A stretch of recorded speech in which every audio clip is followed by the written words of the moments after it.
बिस्मिल्लाहिर्रहमानिर्रहीम। अस्सलाम वालेकुम व्यूअर्स, मैं हूँ फ़ायज़ा और किचन विद फ़ायज़ा में मैं आपको वेलकम करती हूँ। आज मैं आप लोगों के लिए एक और बहुत ही मज़ेदार और डिलीशियस सी रेसिपी लेकर आई हूँ। आज मैंने बनाए हैं बेकरी स्टाइल बिस्किट्स और ये देखिए माशाल्लाह से कितने मज़ेदार और कुरकुरे बनकर रेडी हुए हैं। ये वही बिस्किट हैं जो हम बेकरी में लेने जाते हैं और बहुत महंगे मिलते हैं। ढेर सारे पैसे देने के बाद चंद बिस्किट जो हमें मिलते हैं। आप ये बिस्किट घर में बनाएं, चंद इंग्रेडिएंट्स में बहुत कम पैसों में ये घर में ढेर सारे बनकर रेडी हो जाते हैं। और माशाल्लाह से देखिए कितने परफेक्ट बनकर रेडी हुए हैं। गेस्ट आ जाएं, आप ये बिस्किट्स बनाएं, वो गैस ही नहीं कर पाएंगे कि ये आपने घर में बनाए हैं। और माशाल्लाह से इनकी लुक देखिए कितनी अच्छी आई है। बच्चे बड़े सब इसको बहुत शौक से खाएंगे। बच्चों को आप लंच में भी दे सकते हैं, टी टाइम में यूज़ करें, हर लिहाज से ये टेस्टफुल लगेंगे। वीडियो अच्छी लगी तो लाइक कर दीजिएगा, शेयर कर दीजिएगा।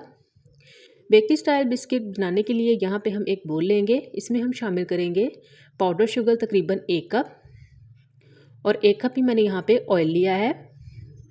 विस्क की मदद से इन सब चीज़ों को हम अच्छे से बीट कर लेंगे। सारा काम हम हैंड बीटर से करेंगे ताकि जिनके पास इलेक्ट्रिक बीटर नहीं है वो इजीली इसको बना सकें। देखिए ये कितना फ्लफ़ी सा और लाइट कलर का हो गया है। अब हम इसमें शामिल करेंगे 1 कप मैदा, 1 टीस्पून बेकिंग पाउडर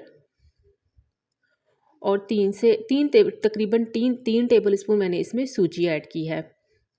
अच्छे से हम इसको गूंद लेंगे ऑयल में और ये बिल्कुल परफेक्ट मेजरमेंट है। और इसी ऑयल में ये हमारी अच्छी सी जो है ना वो डो बन जाएगी। इसका हमने आटा नहीं गूंदना नहीं, क्योंकि हमने इसकी रोटी नहीं बनानी।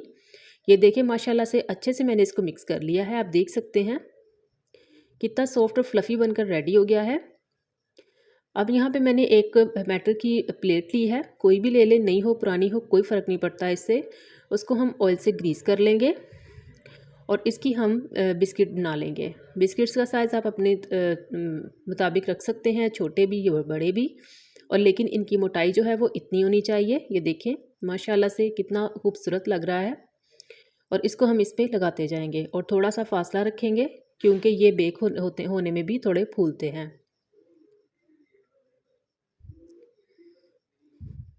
और क्रैक्स भी इनके जो है ना वो हटा लीजिएगा, अच्छे से इसको सेट कर लीजिएगा। ये देखें सेम ऐसे ही मैंने सारे बनाकर रेडी कर लिए हैं।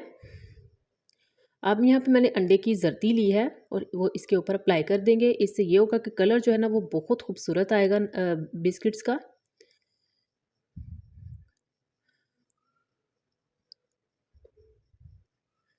सबके ऊपर हम ये जर्दी अप्लाई कर देंगे। और जर्दी अप्लाई करने के बाद यहाँ पे मैंने जो है वो सफ़ेद तिल लिए हैं, वो हम इसके ऊपर स्प्रेड कर देंगे। बहुत मज़ेदार बनेंगे, बिल्कुल बेकरी स्टाइल बनेंगे। कोई भी नहीं जान सकेगा कि ये अपने घर में बनाए हैं जब तक कि आप खुद नहीं बताएंगे। और देखिए माशाल्लाह से बिस्किट्स जो है वो हमारे कितने खूबसूरत लग रहे हैं अभी से ही। और बेकिंग के लिए यहाँ पे मैंने एक कढ़ाई ली थी पुरानी और इसको मैंने 10 मिनट के लिए प्री हीट कर लिया था मीडियम टू लो फ्लेम पे। इसके अंदर हम अपनी प्लेट को रख देंगे और इसको ढक देंगे 40 मिनट के लिए। और 40 मिनट के बाद माशाल्लाह से बिस्किट्स जो है वो हमारे बेक हो चुके हैं। और कलर चेक करें इसका, जर्दी की वजह से कितना खूबसूरत हो गया है। और देखिए कितने माशाल्लाह से अच्छे और कुरकुरे लग रहे हैं। आप भी ज़रूर ट्राई कीजिएगा, बहुत सिंपल है इनको बनाना। और देखें बहुत कम इंग्रेडिएंट्स में झटपट से ढेर सारे बिस्किट हमारे बनकर रेडी हो गए हैं। आप भी ज़रूर ट्राई कीजिएगा। वीडियो अच्छी लगी है तो लाइक करें, शेयर करें। अगर आप चैनल पर नए हैं तो चैनल को भी सब्सक्राइब कर दीजिएगा, बेल आइकन भी प्रेस कर दें ताकि हर नई आने वाली वीडियो का नोटिफिकेशन सबसे पहले आपको मिले। मुझे फीडबैक ज़रूर दीजिएगा। जहाँ रहें खुश रहें, अपनी दुआओं में फ़ायज़ा को याद रखिएगा। अल्लाह हाफिज़।